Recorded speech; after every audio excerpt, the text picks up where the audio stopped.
Okay. Hi, good morning. This is Sonia from GDN Games, and today we have an interview with Josep Izquierdo and Martí Lucas, creators of Sherlock, the series, Jesús Otero, creator of the script for The Dawn's Legacy, and Pak, editor of GDM Games and also creator of Instacrime. Hi, everyone. Hi. Hello. Hello, good morning. Okay, so, well, as you can see, we have a Sherlock and we have Instagram, which are games that are related to crimes and different cases. So we're going to focus on this. That's why the title of our broadcast is How to Commit a Crime. First of all, let's start a little bit with an explanation of the games. So, Giuseppe and Martí, can you explain a little bit how Sherlock works? Well, it's a cooperative investigation game. The players have in their hands some cards. Out of the 32 possible cards, they got 6 of them on their hand, and they have to decide how are they going to play with those cards. They can decide that those cards are important, so they set them on the table face up. Everyone can see them, everyone can read them, so they are on the game. Or they can discard it, so they can put it face down. Nobody else will see them. They can try to remember them. Sometimes that's hard. And that's how the game continues. Everyone their turn decides how they do, if they put it face up on the table or discard it face down. When everyone has played all the cards, it's time to try to develop the plot, to try to solve the plot. And in that moment, they can discuss the cards that they have discarded if they remember them. It's not always possible, but it's an extra help for if in case you discarded an important clue. Then you have to, once you have decided that you already got the plot uncovered, you try to solve it through a test. You got 10 questions. Each question correctly answered awards you 2 points. But each card that was not relevant for the game and that's been set on the table face up, it will take you 1 point. So you have to balance a little bit about what you put on the table and what you discard. If you put too many cards on the table, you won't get the perfect score. But if you take out many cards, maybe you won't be able to solve it because you won't have all the clues necessary there. Okay, great. And what do you think that the people? What is the most important thing to have in this case? Like when you're playing, do you think it's attention, it's cooperation, communication?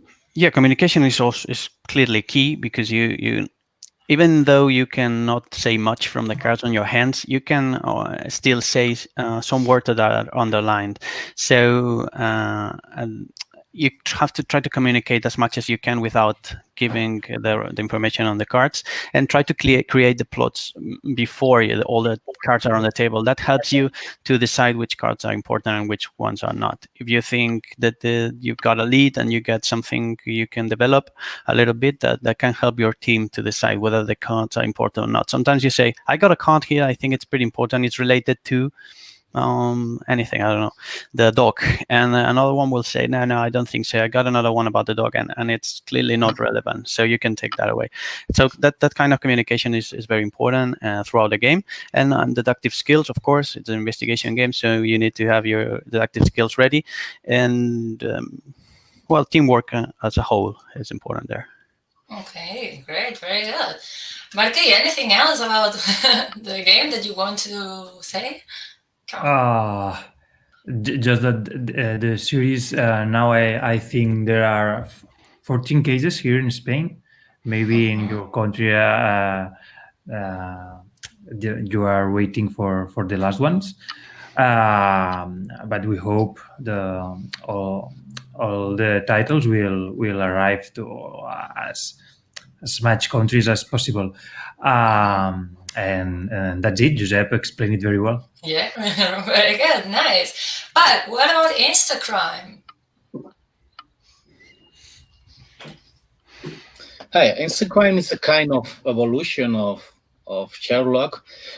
Playing Sherlock, we know that when you have a picture, you have to find what's important in the picture. So we develop another mechanism. It's quite different.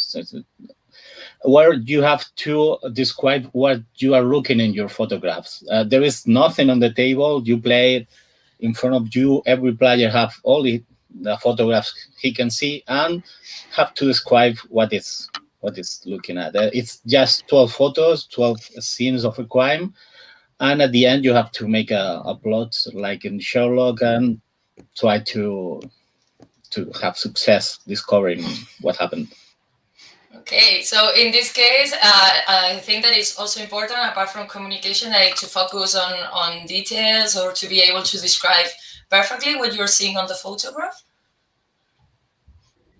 Yeah, and how you describe things, because sometimes you are describing one thing, other person is he thinks it's another different thing. Like there is a suitcase or a briefcase in the room, and yeah, it's the same, but every person describe it in a different way. That's true. That's really important. So we're going back to Martí and Josep. How did you come up with the idea of these mechanics of Sherlock, like the use of cards and with everything? We used to create detective games to play outdoors, to play on the streets here in Barcelona, and also for social events, parties, or maybe team buildings. And once a client asks if it would be possible to transform one of our detective games in a shorter experience to play during a work dinner. And so we were interested in that client, so we start to think, and we got this idea to synthesize one of our detective games in just short sentences, put it in some cards, and that event never took place. But we got the idea, and Josep thought it could be a board game. So we developed the prototype and we test the prototype, and then we show it to GDM Games, and here we are. Great! Oh my God! So from something that never occurred, yeah, something started up. Oh, nice! Very good. So, Josep, about the mechanics of the game. So, for example, you have a number of cards. How did you end up thinking, okay, this is the number, okay, we're going to do it in this way? Yeah, in fact, I said it wrongly before. I said 6 cards, and I think it's 3, because we change it over the time. It's something that you have to test and try to find the best options and the ones that are easiest to learn, but the most effective. Sometimes you think another thing is most effective, that the number of cards depending on the number of players, but that makes it a bit difficult to explain in the rules. It makes it a bit longer, and we wanted to make it as easy as possible. So at the end, with Pak's help, we developed this 3-card system, which goes pretty well throughout any number of players. So that changed, but then now I think it's the most beneficial, taking everything into account. Okay, great. So, Pak, what about you? How did you come up with the mechanics of using just photographs to discover a crime? Okay, first of all, I tried to do it with pictures, but some people say it's okay in the playtesting. Some people say, okay, but I don't know if this is an illustrator thinks that she's, yeah. Yeah. Sure. So talking with Angel Guzman, that is a photography teacher in Granada and a friend of mine, he told me he was trying to make something with photographs, something interactive to solve crime. So we mixed together the project, and that's all it. And great, very good. And for why 12 photographs and not more and not less? At the beginning, for the exposition was 24, but to play 6 players, the best is to have 6 because of the ranked players, and with just 12 you can show it everything. Okay, great, very good, nice. So, Jesus, you created the script for the Don's Legacy. What inspired you to create that story? Well, when I created the Dawn's Legacy history, I have to say I am a very big fan of crime and mafia stories. Mario Puzo, for example, The Godfather 1, 2, 3, Al Pacino, and this is one of my favorite trilogy for all the time. And I was inspired by a story, or I wanted to create a story about a businessman murdered in some difficult circumstances. So the most interesting part about this is regarding this script is okay. Say normally the crime boss is the most suspicious man or the most suspicious or the most obvious responsible for the murders or for the crimes. But in this case, I just try to keep okay. What happened if the crime boss is killed in some or murder or maybe dead in any circumstances. So with this idea, I started to create a story about this this situation, and try to create something or create some background regarding not only the business or the job of this man and all the families, all the situations, all responsible. So it was a general idea about the about this story, and starting from this, I wrote a short history of 8 or 9 pages, and try to summarize all these stories into a deck of 32 cards. Yeah, that was the starting setup. Okay, so you started from choosing a topic, mafia, because you liked it.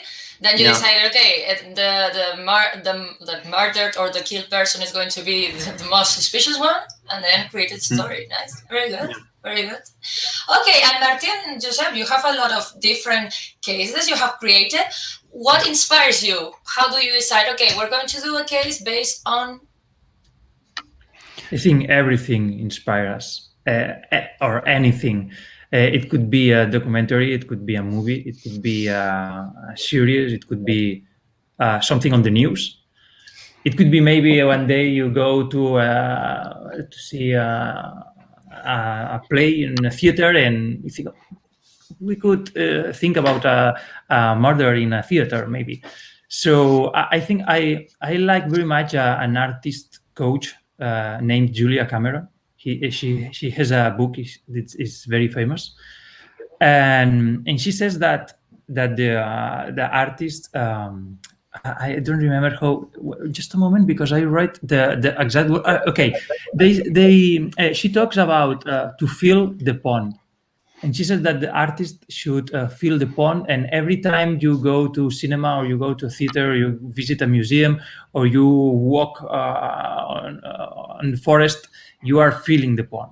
And then when one day you need inspiration, you are going to that pond you have filled with all things you love and all culture you have seen, or everything. Okay, great, very good. So I think, excuse me, just Sonia, because I think it's not good idea to look for inspiration, because if you are looking for inspiration and you are searching, I need to create a story, so I'm going to read novels and watch movies. Then maybe you find great ideas, but you can take it because this is a copy. So you can look for inspiration. You need to look for inspiration when you don't need it, and then 3 years later, maybe I'm gonna write a story, or I'm gonna create a case, and you can do it because of those books you read when you were young, or those movies you see when you were young. Okay, really good. So Josep, Martí was commenting about like creating this pond of influence and stories. Do you think is it sometimes difficult to find a case and like try not to copy other things, like to be careful that, okay, I'm not going to use this story because it's very similar to something? Yeah, that's a hot topic for us sometimes, because not because you want, but because you something develops something and a story, a plot, or anything, and then you see it anywhere else. You didn't copy, you see it afterwards, but then you say, wow, now what do I do now?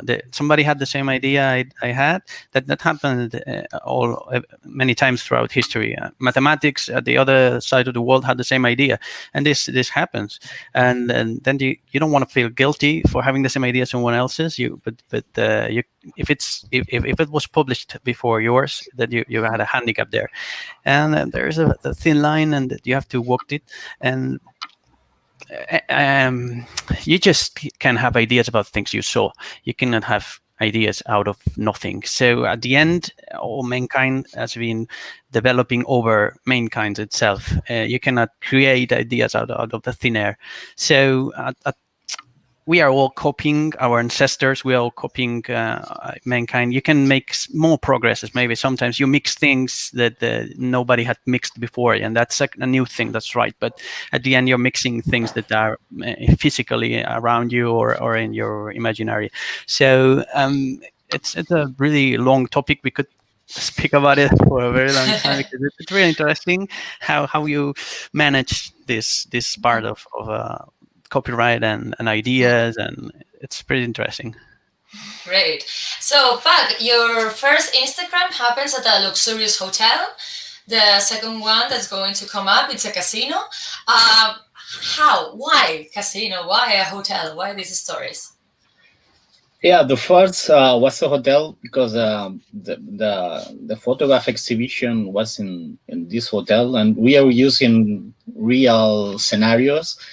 And all the scenarios are in Granada because Angel is from Granada, so we are going, and all the actors are from there, from Granada. And the second one we think about in a poker play. So I think the best scenario it can be a casino. So we talked with Admiral Casino in Granada, and they was very happy to be part of the second game. And yeah, that's why. In fact, histories in Instacrime are low level, so there are more topics or more stereotypes, because the mechanic is more demanding for the players. So you need to know everything people are talking about, and you can see the other players' photos, and there is nothing in the table. So histories are quite basic. Okay. Well, it will be complicated if you are starting to talk about one person is thinking about and where you cannot show that on a picture, of course. Yeah. We tried at the beginning. We tried with 52 pictures with some different histories between all the photos, but it was quite impossible to solve it. Okay, maybe 3-4 hours talking about the game. Okay, so Josep and Martí, when you're creating a new case, what's like, in which order do you decide to do it? First, you come up with the idea. Do you decide the answer before talking about the clues, or first you think about the clues and then the answer, depending on the case? We also decide the answer the first, always. Maybe when you are deciding the answer, you have some ideas about some clues, but the first thing we do is to write the solution of the case. We write the solution, and we put at the end of each sentence we put the parentheses, and at the end, we see if we have enough parentheses or not. And we have just 10 parentheses. Well, we have to create something else, or we have to put another characters or another elements in the plot. But creating the story, there are a lot of systems to create a story. Sometimes we create with the beginning of the story. We start with the beginning. Sometimes we start with the final answer, with the climax of the story. sometimes we start with a twist. But what happened if this guy enters here in that moment? What would happen if these two friends, one betrays the other, and what would happen later? It will be enough clues to investigate that. It would be intriguing. A case that begins with that. Okay. And Josep, for example, when you're creating you have this number of cards. Is it possible that, for example, you find that you need more because maybe you have less than the 32, or the opposite, that, oh my God, I've written so much information? Yeah, that typically happens. It's almost never you just get the 32 at the first strike. So sometimes, like Martí said, you write the story and you say, okay, we got a great story, but only 10 cards. That's not working. We need to develop the story a bit more. We need to add things to it. It's not rich enough. That gives you the idea that it's too easy, or maybe too short. Maybe it's very hard, but it's too short. Or maybe you can add cards about the same thing because it was too hard at the beginning, and adding more cards, you're making it easier for the players. And the other way around as well. Sometimes you get 20 cards and you say, well, we need to get that a bit shorter. We need to find a way or take away part of the story, or maybe and two clues that talked about the same, we can leave it at one. And it's a hard balance because you cannot break much the balance. In our games, we got 32 cards. Half of it, more or less, are relevant for the case, and the other half are not. If you break this rule, if only 10 cards were relevant, or if 25 cards were relevant, then it won't work the same way. So that's a key part of the game. So we need to adapt to it. We cannot break them, and it happens all the time. We need to work on that many times. And Jesus, when you were creating yours, well, you said that at first you were writing a story, like 9 pages of story. How did you move that story to the cards? Yeah, I totally agree with Martí and Josep. I have a problem with the summarize of that story of 8 pages to the 32 deck. I have in fact, I have to summarize. The main problem is to make short sentences that explain what I wanted to describe, or all the situations I have to I have to do during the case. But I would like to remark here that in this case, is not only to summarize all the text, is also the illustrations, because some cards does not have any text. There are no sentence. In my case, I would like to remark the great job of Amelia, the illustrator of the Dawn's Legacy. She did an amazing job, because some cards they do not have any text, only explain a situation, only explain some people or some scenarios. So she did a great job illustrating these situations, placing all the clues in the specials in these special situations. But for me, the hard or the most difficult part was summarize this short story of 8 pages to this deck. But I think that with all this job about not only the script, the illustration, as I said before, and the job of the editors, I think it was it was good, I think. So, Jesus, you're saying that Amelia was doing like the illustrations. How was like the communication? Did you explain to her like, okay, it's going to be like that, or she drew something else? No, she did all the job of illustrations. I mean, I did only the draft version of the script, and what she read is what she explained it correctly by means of the illustrations. In fact, I did not know her. I wanted to, but because I am grateful to her for her job in this case. But I think that I just only remarked her job because it was very good to, as I said before, because it's not only what you can write on the case, what you describe, it's only what you see. Because sometimes some clues are hidden behind some decks or in some places. So if the illustrations work good, not only the script have to work good, the illustration must have to work well also. Yeah. Okay. So I think that with this using with the conjunction of script, illustrations, and edition is the most important part for the creation of the case. Great. So, Pak, what about you? Like, how did you decide, for example, your first game, Man4 case? Was it like, did you know that it was going to be this kind of story, and then you created the photographs? How was it? The order?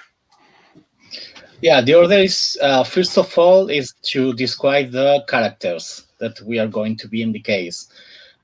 Then I talked with Angel, and he made a casting in Instagram, and he wrote all the authors that he wanted in the case.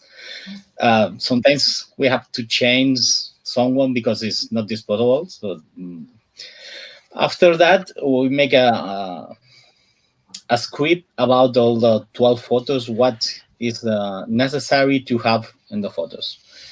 Okay, after that, I tell to Angel, and we find a location. After we found a location, we see at Google the photos of the scenario, and we decide more or less where the photos will happen.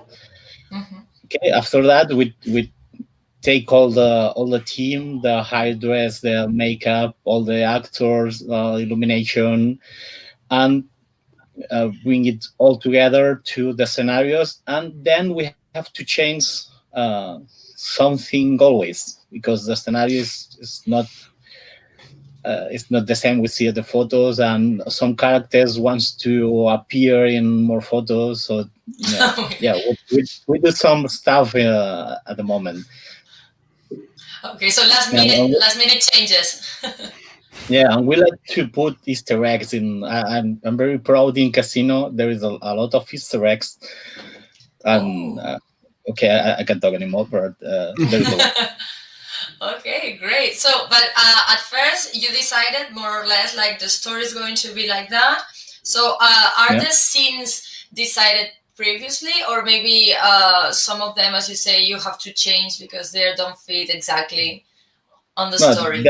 At the beginning, it's just an idea. It has to be a poker play, and in a poker play happens what happens in the case. Something happens. Something. Yeah, and after that, you have to grow the history, and you have to put some visual clues in one and another photos in the way you have to link it. Mm-hmm. Okay, great. So, talking about this, all of these are investigation games, are deduction games. So, for example, Josep, why do you think now this kind of investigation games are becoming so popular nowadays? Well, if I knew, I could try to make another trend. I don't know for sure, but we can see that on TV movies as well. It's very common nowadays. Maybe it's because Sherlock Holmes ended its rights recently, so everybody tried to go on board and make the stories possible. But if I had to guess, I would say that it's because it's a kind of activity that really can get to you, do what you expect. Let me explain. When you are trying to play a game where you're a warrior, you're not really going to fight anyone. You're just pretending you fight someone, and you use dice or you use cards, but you're not fighting like in a real way. But when you are making a detective game, you truly are deducting, which is very it makes you feel smart, it makes you feel active, it makes you All the experiences you get from that are quite close to the ones you would get if you were experiencing, and you don't get the bad ones. In the same case, you don't get the bad ones when you're fighting, so you don't get wounded. Here, you don't get the bad ones. You don't have to make a stakeout for 4 hours just to see someone go out of a building. You get that information instantly, so you get the good part of investigating, and you don't have the drawbacks. And that kind of experience is very nice to have, and maybe that's what made the type of games popular. So Martí, for example, what do you think is the type of audience that likes this kind of games? Do you think that there is a specific target, or do you think there is like everyone? I think it's almost everyone, because I think a lot of people like to be a detective.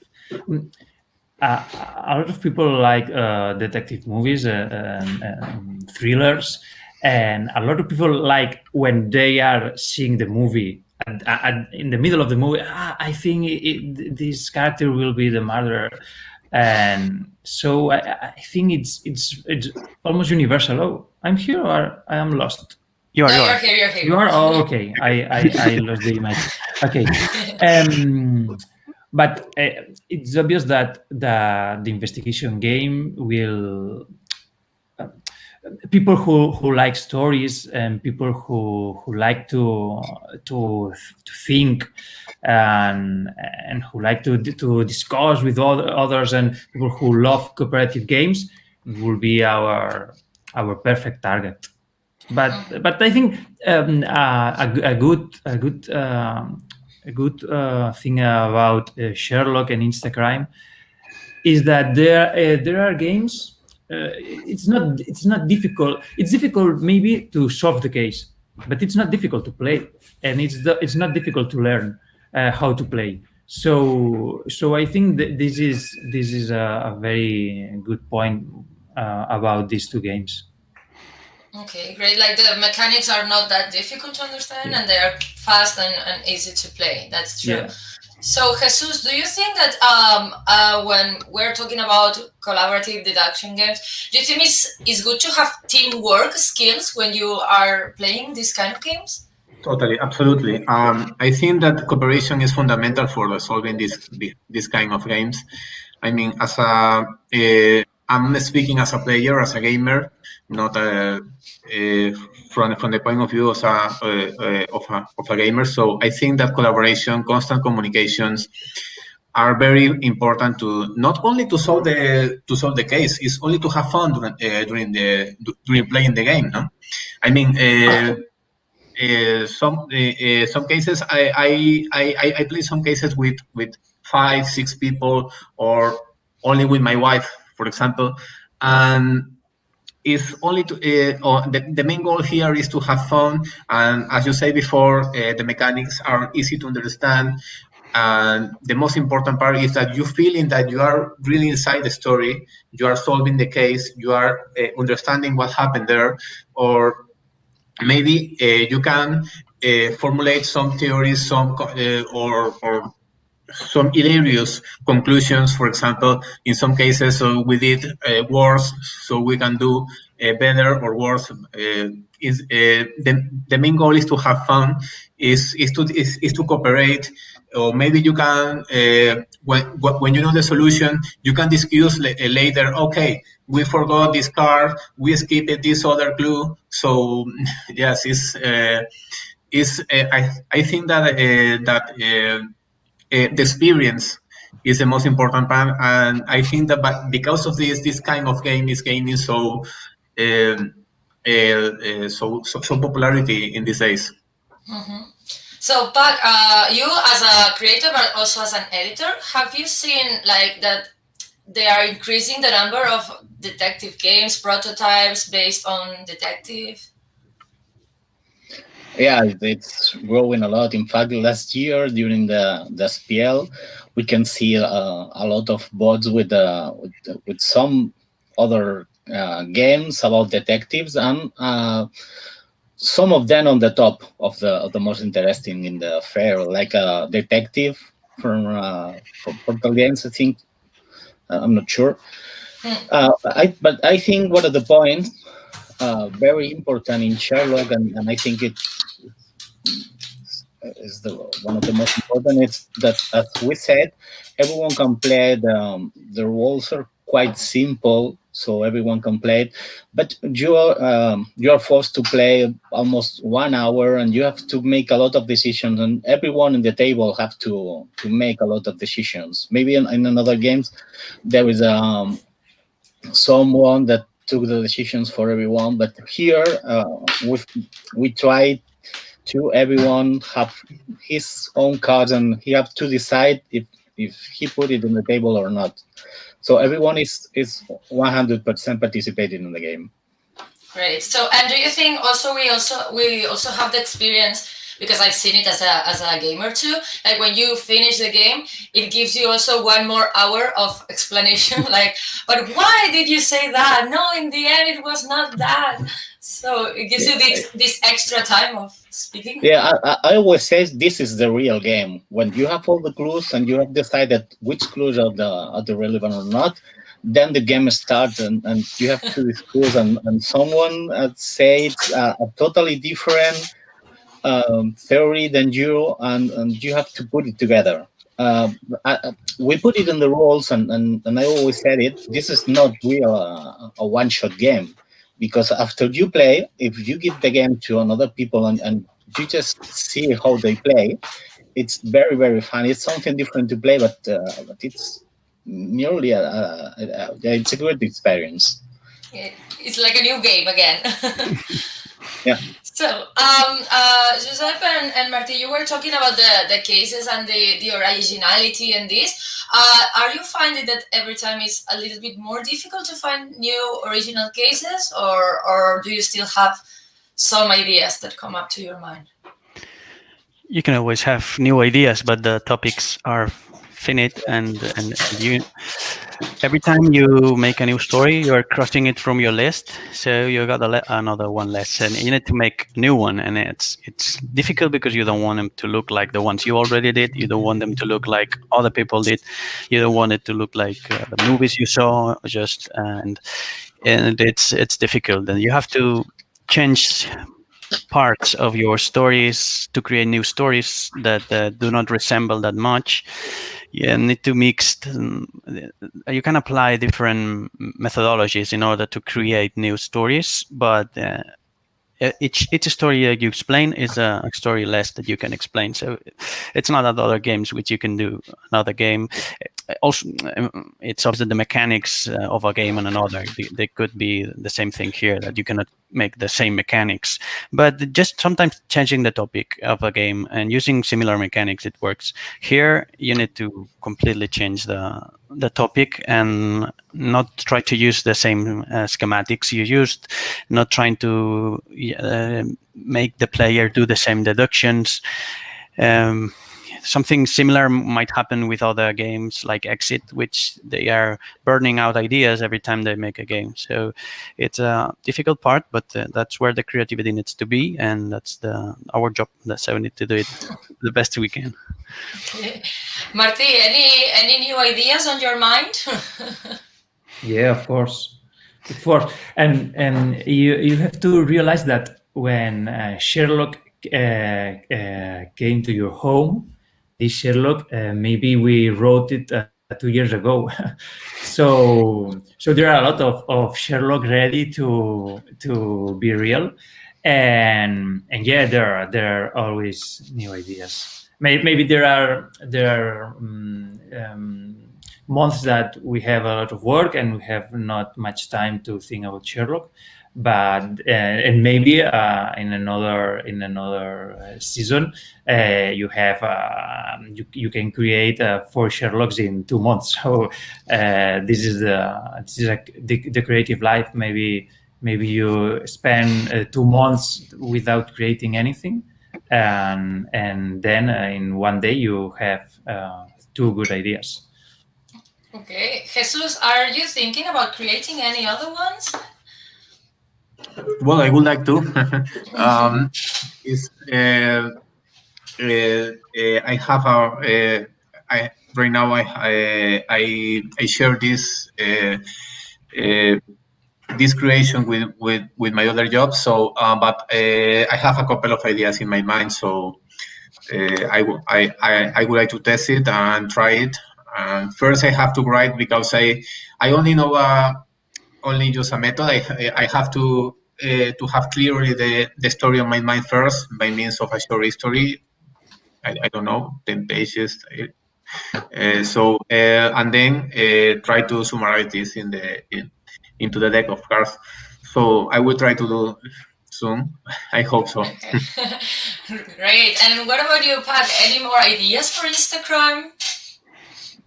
Yeah, the third history is nearly done, and we are going to film a Spanish publisher of games, and some other publishers are going to join. It's like a kind of meeting of Spanish publishers, it's like a fair, and someone is killed. Oh my God.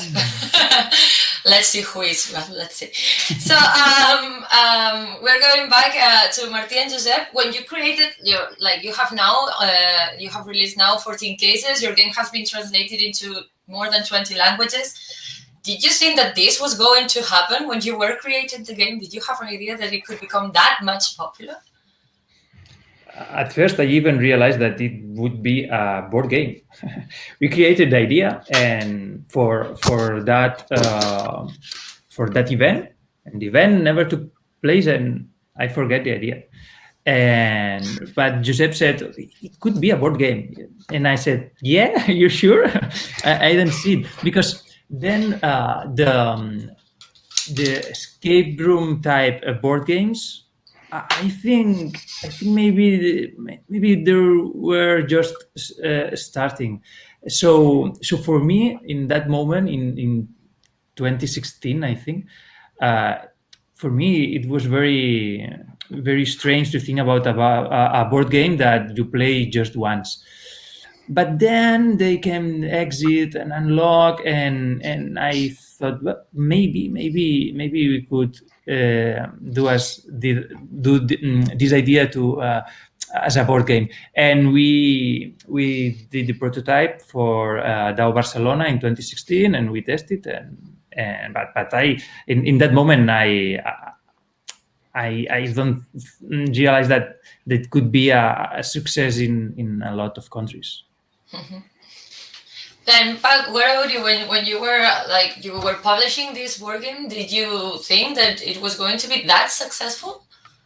No, not at all. I really like the game because I really like detective series, and I really like all this world. But after signing the contract, I'm sure it said, okay, I will try to do 1,000 copies, and let's see if we can sell it. And in the end, how many copies? Do you have any idea of the number of copies that you have been? Around 500,000. I think it's a bit. Okay, from 1,000 to 500,000, not bad, not bad. Okay, great. So in this case, talking about Instacrime, when you're preparing the scenes and everything, how do you manage it? Like, do you do them in order, or do you decide like in the moment? Okay, depending on the actors that are available that day, or how do you decide the scenes? No, we have a script and we see the scenarios before, but it's true that always there is something changing. We find something in the scenario that can be nice to have it in the photo, because you have to put all the necessary to solve the case, but yeah, you can put some things more because people talk about it and get a bit lost. Because if it's very easy to solve it, there is no. It's too easy. No point. So you have to put more things to get the people lost. Okay, distractions. Yeah. So and how do you decide, like, more or less, how do you know that they are going in case, for example, of Instacrime, or in also case of Sherlock? Do you plan more or less the time that they are going to spend, that the gamers are going to spend talking about it, or because we see 60 minutes, but in the end depends also on the type of gamers, or I'm always more than 60 minutes. We love talking about this. So do you think that it's 60 minutes would be like an average timetable, like time to do to solve the case? 60 minutes, it's just one time we put in the box, then maybe some people solve it in 1 hour. There is people telling that they solve it in 30 minutes with a very bad scoring goal. But there is people playing 2 hours. What I see the first time people play is take it easy, have time to solve it, and reserve 2 hours.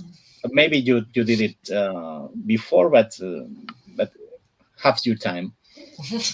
So, Josep and Martí, how about you? The same. Do you think that your games can be played in 1 hour, or this is like just an average? Depends a lot on the people that they are playing Sherlock.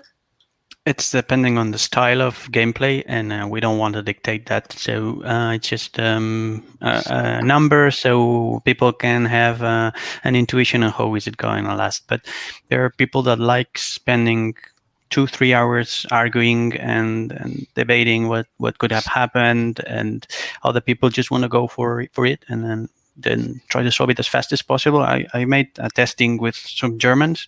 We didn't have much time that helped to go fast as well, but they in 20 minutes they wanted to finish it because they wanted to know what happened. They had it clear. They did it pretty good. So all the clues were on the table when they wanted them, and they were just missing some details. But it's depending on how you want to play, and each player must decide by themselves. And as a group, sometimes some people of the group want it faster than the other, but that's what happens when you play in a group. Of course. And Martí, what do you think that because when you're going to start, before starting the game, you have to mix the cards before deal them. Do you think that because I think it can be like the order of the appearance of the cards can change a lot the decisions? Absolutely. I remember when we played one of the prototypes that Albert, which is the title Between Graves. I think it's the title, Pak, in English. Yeah. When we played Between Graves, and we deal the cards with the first cards with the 3 first cards we played. We got the case because we were so lucky. Not because we were so intelligent, no, because we were so lucky. And the 3 more important cards of the game came to us with the first hand. So if those cards will arrive at the end, they were at the end of the deck. It would be a very different investigation. There are some people who don't like that, and Josep and I, we think a lot about it, and we decide that we like this chaos. It's unpredictable, because if I should decide the order you get the information, I think I am deciding a lot. No, I prefer this uncertainty. Yeah, that's the word. Uncertainty. Yeah. Okay, so Jesus, you were saying that you as a gamer, you like to talk about your games, to talk about the cases and everything. What do you feel about when you were creating the game and you were creating the clues? Were you like introducing these things, like, okay, I'm going to put this so people can talk about this and can be a little bit distracted? Hard question. Yes. In fact, when I try to do this story, I try to do a true clue and a false one. I mean, for example, in the case of Dawn's Legacy, it's very important to see the sequence of the events and of the facts that happen around or are involved around the history. So I try to do 2 paths. Okay, you can choose the right one or the wrong one. So, and again, it was very difficult to insert some clues into the several cards. In this case, also I will return to the illustration work, because some cards, not on some cards, I don't know exactly the number now. Some cards do not have any text, but it has the important clue to follow and to say, okay, we have to go to, or we have to follow this path, and we are going to solve the case using this. And the other part is about the reduction of the sentence, introducing the correct text. It was the summarize of the case was the most important part, besides, and also with the illustration part. Of course. Okay. Yeah. So, Pak, in your game, you have like the easy version that is like the photographs are in order. You can have another one that is mixing the photographs. Do you think that you can also change a little bit the decision of your games depending on the order that you get the photographs? Yeah, it changes a lot, because if you put the photographs in the order they came in the box, you have the timeline. The timeline is done, so it's very easier. But if you mix the photos, then you have to put in order the photos, what happened before, what happened after, and it's very, very more difficult. Yeah, I really like people in the first cases they play Instacrime. They should play with the easy mode, but sometimes there are people that things or really are quite clever solving cases. So if you shuffle the photos, it's quite more difficult. So let's do it if you want to be challenged. Great. In the case of Martí and Josep, you are creating the games together. Like, is it like complicated to do it like between two people? Do you have any disagreements, or are you always saying, "Oh yes, this is right, you're right, everything perfect"? I think it's necessary to make it with two people in order to make it the best possible. When you work on your own, you can have some good ideas, some great ideas, but you lack a mirror where to see yourself and see your own mistakes. We say that it's like playing frontón. We say here in Spain, it's that you need to hit the ball, but you need to get the ball back in order to keep playing. Otherwise, you hit the ball, you lose it, and then you cannot continue that creative momentum. So we need to compromise sometimes. We need to convince sometimes. We need to sell the idea, because most of the time you got it on your mind, but translating that into words in a way that the other person gets it the same way you are seeing it, it's very, very, very difficult. But this effort trying to do that is what makes the plot come true and with all its details. Sometimes I forgot to tell him something, and then he doesn't get what I'm saying. It's important to make it very clear for yourself.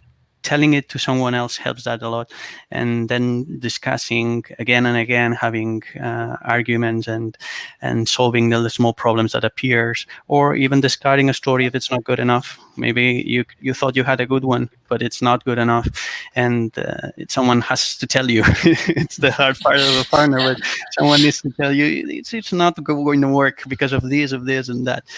But it's the best way to, I think, for my point of view, to create a story. It's with a partner, and it's good compromising. It's good changing. It's good. What we do, and this is also important, is that we not communicate the idea unless we have it a bit clear. We don't start working together at the first time, at the first moment. We start developing ideas on our own a little bit, and then when we got the core, when we got something that we say, I think this is going to develop into a good story, then we go together and we speak of it. Trying to develop the core together is harder than oneself, because the core needs to be really compact. Everything needs to work well, and that is best done alone. That it's been best done with oneself. But when you got that core, developing the rest is better doing it as with a partner.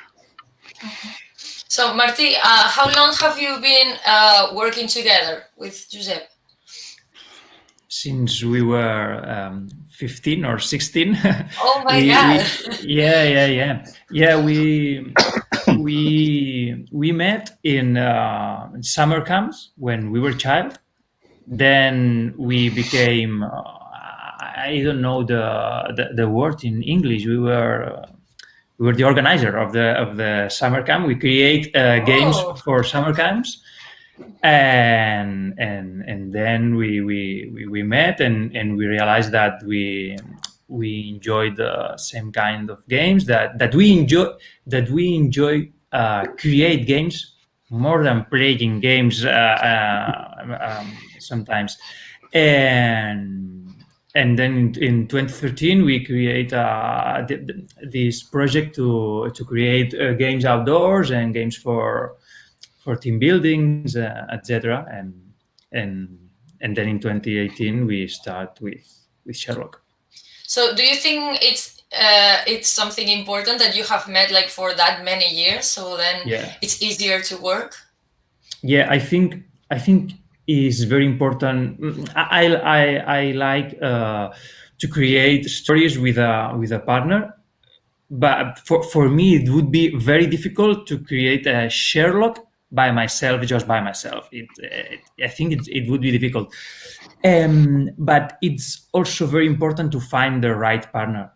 You have to find a partner you trust, and I think that's very important, because maybe if there is a disagreement, if Josep says white and I think no, I say black, but I see he insists, and he says no, I'm pretty sure this is the way to go. If he tried to convince me, he will do it because I trust him, and probably at the end I will say, okay, if you are so convinced that this is the way to go, let's do it. Okay, great. Jesus, did you have any help when you were creating Dawn's Legacy? Like when did you read your examples to some people before? No. I just hear this is my studio. This is the kitchen of my house. So this was my studio. Yeah. So I wrote the story here. One night, for example, I wrote the story. I think it was Friday night, more or less. My son was sleeping, and I say, okay, I will take time for me, and I will write the case. And then the whole weekend I was summarizing all the cases into the deck. So I just try to solve it by myself, but okay, it does not have any sense because I know the solution. But for example, when I tested in order to test the game, I request a help from a colleague from my work who is a gamer also, and I said, okay, please help me with this. I explained to him the mechanics of the game. I gave him some blank pages and say, okay, please do the conclusions. Say if you have found any inconsistency or any something wrong, please let me know. And he helped me with that. He was my beta tester, but that's what I did. Okay, great. What about you, Pak? Do you test the game with other people when you're creating? You like to create yourself and later you test it? How do you do it? I count with a lot of help. In fact, for the mechanics, I have some playtesting groups. For the beginning in Sherlock, I think I was always with the prototype in the pocket. And with in every meeting, I make the people play, and I was looking at the reactions and looking on the deductions. Yeah, for Instagram, it's exactly the same. And for the histories, I always have my wife. She's a writer, but she writes fantasy novels. But she like me, she loved the detective films and detective books. So yeah, we do the stories together. Okay, great, very good. So to finish a little bit, we have been talking about committing crimes. We have been talking about this kind of board games. Talking now in other kind of sectors like books, movies, series that nowadays are very famous. Which one would you recommend? Come on, there are a lot. Yeah. Jesus, come on, you spoke. Okay, so please do not blame me about that, but I love Humphrey Bogart. He was great in Casablanca. He has a very character, Sam Spade, and The Maltese Falcon is, for me, is one of the most interesting movies about crime. It's about 1941, I think, or 42. I don't remember now. I love this movie. It's in black and white, but in terms of TV show, okay, we have a lot of series, but I would like to say Monk, Detective Monk, and Bosch is currently on screening. And as in terms of books, for example, I really love Tell No One from Harlan Coben. And one of is not from crime exactly. Is a thriller one. Is from John le Carré. Is on the during the Cold War. Is I have the name here in English because I know in Spanish, but in English no. Is The Spy Who Came In From the Cold. So it was a very nice experience reading these books. So that's why these are my recommendations. Okay, great. Next one, Josep, your turn. Recommend us any books, any movies. Well, recently the movie Knives Out really I really enjoyed it. It had been a long time since I enjoyed a murder-like movie that much. I think every thread is well woven and everything fits perfectly. Because it happens to me that when you work with crimes, you tend to overanalyze all the crime-related stories you see, and that breaks a little bit the magic. You cannot enjoy them the same way you did before because you are thinking at the same time you're watching or reading, and that doesn't mix very well. So it's hard for me to find a movie that I really enjoy about crimes, and this one really pulled it over perfectly. Okay, great. So do you think that sometimes you are a little bit like you criticize a little bit and you focus more on the details rather than maybe enjoying?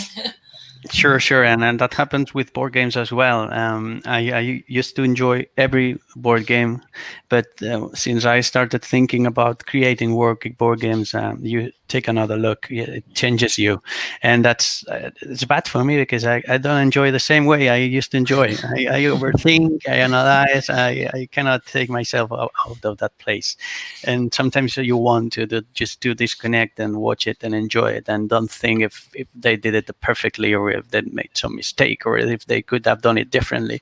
But that's what you've got now. That's what it is. Yeah, I cannot change that. Martí, what about you? Any recommendations? Yeah, I won't be original. Agatha Christie is the master. I'm never tired of reading Agatha Christie's books. And I also love very much a BBC series called Luther with Idris Elba starring. It's awesome. I think there are great series, but Luther is on top. Is the one. It's that one. Yeah. What about you, Pak? What are your recommendations? Yeah, I last 2 years I was revisiting all the most famous series about crime to see the mechanics they use, and it's quite nice to see and analyze in a second round. But for example, in Colombo, we see it everything. They showed you the murder at the beginning, and then the case is how Colombo catch the criminal, but you know it in the beginning. With Murder She Wrote, that is one of the best for me. Yeah, and there is always that that Angela know, but you don't see at any time. So it's quite tricky. About the new ones, of course, one of my favorites. It's Poirot and one from Sherlock Holmes, very old, from Granada Television. Oh. It's quite nice. But for the new ones, I was looking at Endeavour. It's a kind of prequel of Detective Morse, yeah, a very known detective in the UK, and I really like it. If you don't see it, it's in filming right now, but I really like the whole series. Yeah. Okay, great. Well, now that I'm speaking, I'm going to recommend too. Why not? So, well, in my case, for example, I love detective games. I love detective movie series. I think that, well, I started watching one that they canceled it, which I think I don't know why, because I liked it. It was Mindhunters. That was on Netflix. There are 2 seasons, and I thought that it was really, really good. But in America, they didn't have the audience, so they canceled it, which was really sad for me. And also, I have one of my favorite writers is John Burden. He's also writing about like multiple crime scenes and hey, yay, Martí. So I think that John Burden is really good because like he was a lawyer, I think, or something like that, and he started writing. I think that the most famous is the one with Numbers. I Know What You're Thinking Of. And in the end, what is good is that he creates different books, and it's not necessary to have read the previous ones. Okay, they have some kind of connection, but it's not necessary.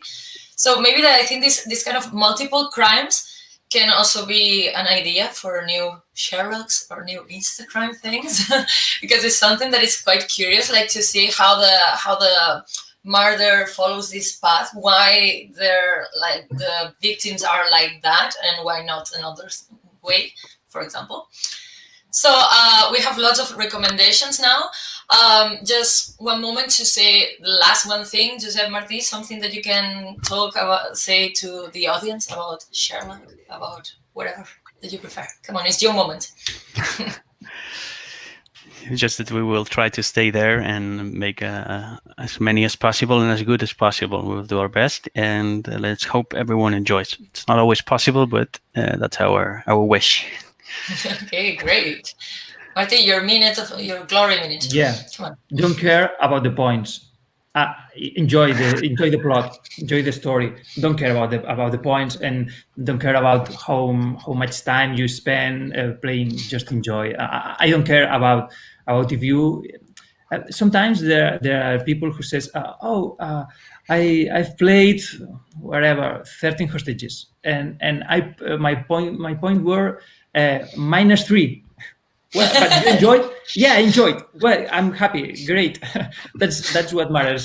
So don't care about the point. If you are so competitive and you want to care about points, okay, let's do it. But if you are not competitive, just enjoy. Okay, great. Jesus, what about you? Well, thank you first. Thank you for the invitation, and please enjoy, have fun with Sherlock and Instagram games, and hope to see more in the future. Okay, great. And what about you, Pak? Any last thoughts? Yeah, everything they talk, and I don't know. There is 15 right now in the market because the last one, I think Martí and Josep still didn't have it. It's Happy ever the after. fantasy one is not for children, but it is with fantasy. There are 3 more in printing that in Spain we will have it this year in German, French, and all other languages are for the next year or for 2021. 2 of them are for Martí and Josep. One is a mother in the scene mail, and the other is the copy. That are very good cases and quite different to everything. In especially the mother in the scene mail, who have a new mechanic that we never did again. And there is 6 more ready for next year, so you will have Sherlock for much time. Okay, great. So thank you very much, Martí, Josep. Thank you very much, Pak. Thank you very much, Jesus. We had so much fun talking about crimes, talking about all the games, and I hope to see you soon. Okay. Thank you. Thank you. Bye. Bye. Bye.